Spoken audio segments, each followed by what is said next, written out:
Well, I got the first camera at the 4th property set. I was absolutely kidding myself by thinking that I could do 4 properties in 2 days.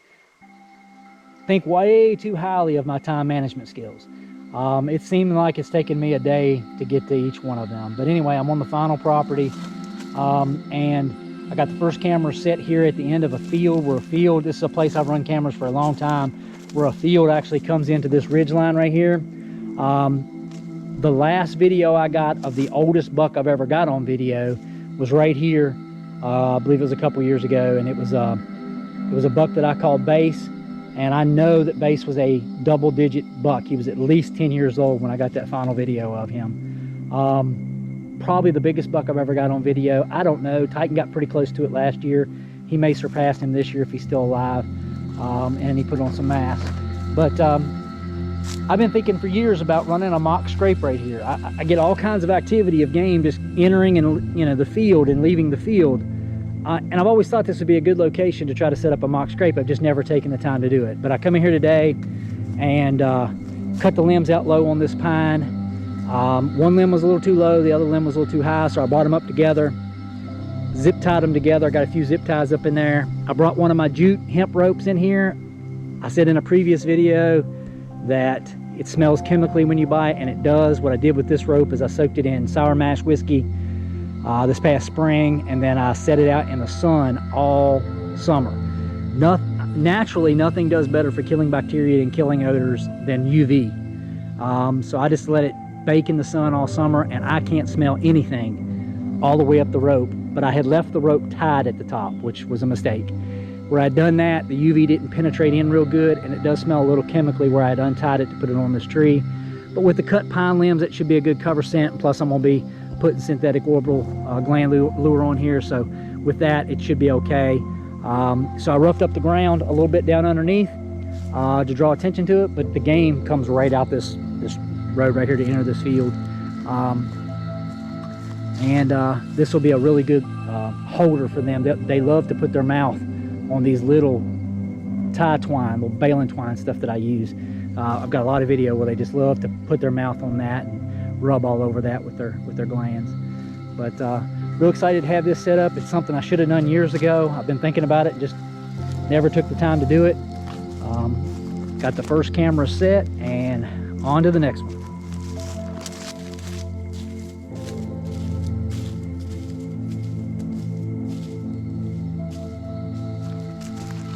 I don't know how well that's showing up on video, but I've been walking this road for a bit, and turkeys have tore this thing up.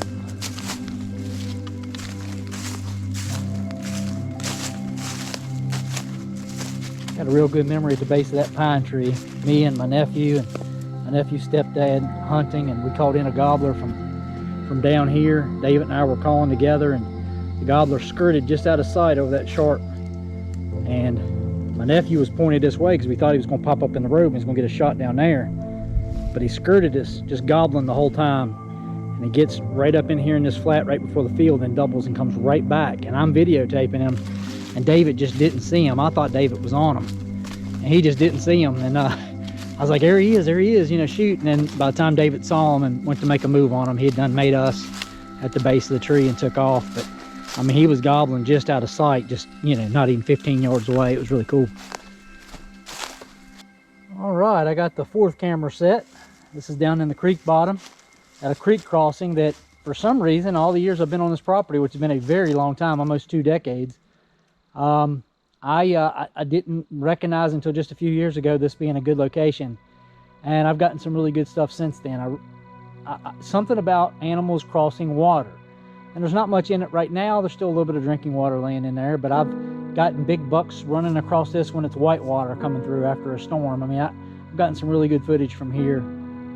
So it's a place that I want to continue to operate a camera. There's another larger, better creek crossing we're going to next, but this is one I'm definitely going to continue to operate on for as long as I'm on this property. I just, something about animals crossing water, I just really like it. All right, I got the 5th and final for now. Bushnell Bandit put on the tree here. These are older cameras of mine that I still got 7 left. I just put 5 here. One of the 5 is kind of fritzing a little bit. I hope it does okay. I got 2 at the house that the lens is busted out of them, the IR lens, from where bears have mouthed them. The IR lens on these cameras are glass. They're not plastic. They're glass. I mean, they shatter like glass. So, you know, when a bear puts his teeth into it, it busts it out. They still work. They're just going to allow moisture and stuff to get into them. So I do plan on bringing them. I'm going to try to milk these cameras for everything they're worth. I do plan on bringing them and putting them in a clearing down in the no-shoot. The no-shoot zone, public park. But anyway, this is the creek right here where the road meets the creek. Just a little bit of water up in here, but most of the time this has water. And you know, I don't get a lot of bucks or anything coming through here sometimes, but yeah, I do get an inventory on how many does. The does come through here quite a bit, and coyotes and turkeys and such, and every once in a while a bear and a bobcat. And it's just kind of a cool place, a little pinch point where game comes through, and sometimes you can get them, you know, walking through the water or jumping through the water.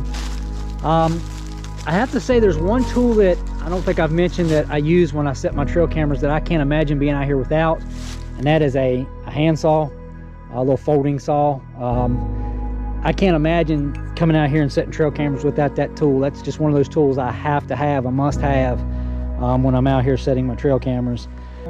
That's one of those bleached out Brownings. I don't know if that thing's going to work or not. I'm not going to hold my breath. There was a scrape here, a limb that was hanging down here that I think it just fell and was just kind of dangling between that fork. And I just picked it up off the ground, but a buck was having a good time with it last year at the end of the season. I could come in and bring some, you know, a little piece of rope or something like that, try to make a mock scrape out of it, but I don't think that camera's going to work. But I'm going to leave it there and let it fish and see, you know, what happens with it. I was looking over here and I saw, you know, this is just a growed up corner of the field, an entry exit point into some security cover. In fact, I just had a deer, I never even heard it. It come in real close on me while I was setting the camera and realized I was there, and then busted off through the woods there and scared the crap out of me. But I just noticed this, old tree steps where I had ran a camera here long ago. Oh, good Lord, yeah. Long ago. So I'm gonna try to put my gloves on and get them things out of here, and I'll get them cleaned up for next year. All right, so I got the last camera set. That's the 7th of the day. I decided not to set over at the pear tree. I just figured I better bring this out here to the main field. I already have one camera set in the main field over there, but one thing I've learned from running multiple cameras in a field is, you know, sometimes one gets what the other one doesn't. So I don't want to miss anything coming through here. This camera went up really fast, probably the fastest camera setup I've had this year. So it's getting late. I've got a long drive back home, so I'm going to get out of here. I've actually got as always, I'm shuffling tree stands. So I got a section of tree stand to take out. I brought one tree stand in, but I've got 4 cameras in the vehicle. I know exactly where I'm going to put them. I got those 2 with the busted out lenses, those 2 bandits at the house. I'm going to get those prepped tonight when I get home. That'll be 6 more cameras to set. When it's all said and done, I'll have about 30 cameras set. That's a lot of cameras for 4 properties, but it's one of my favorite hobbies. I really enjoy it. It's like Christmas every time I check a SD card, you know. That's why I haven't embraced the cellular cameras yet. I love to pull an SD, but you know, a bunch of SD cards and go home and break out the laptop and sit on the couch and eat supper, or, you know, drink my Jack and Coke and just see what I got, you know, on SD card. It's like Christmas. You never know what you're going to get. But I'm going to go ahead and get out of here, and until next time.